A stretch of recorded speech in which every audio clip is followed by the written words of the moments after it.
Sabi nung isa, ito po ang tunay na hiling. Kasi ang aga, nakakairita. Nakakairita. Ang tunay na hiling.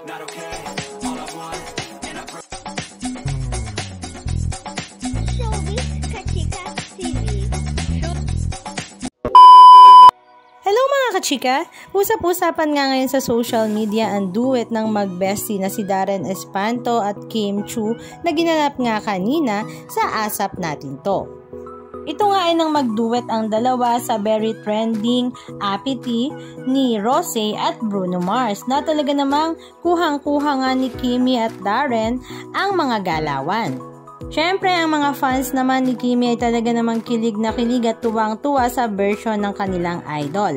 Samantala, bago nga magsimula ang ASAP Natin To ay nagkaroon pa ng kulitan moment ang mag-bestie kung saan may pinasilip nga si Darren Espanto na picture ni Kim.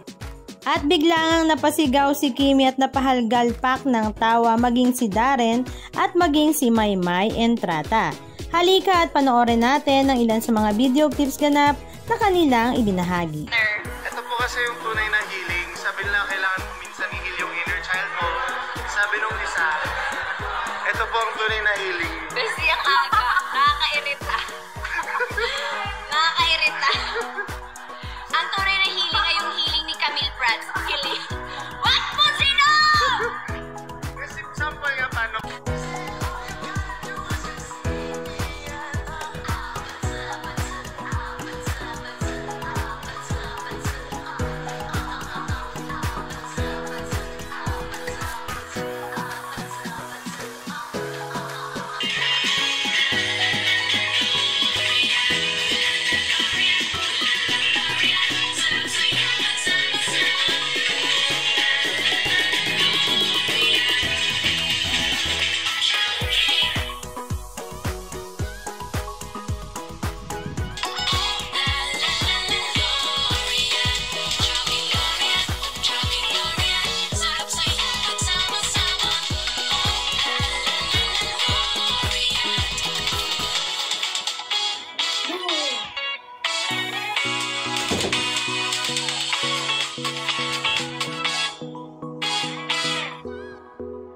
Anong masasabi nyo mga kachika? Just comment down below.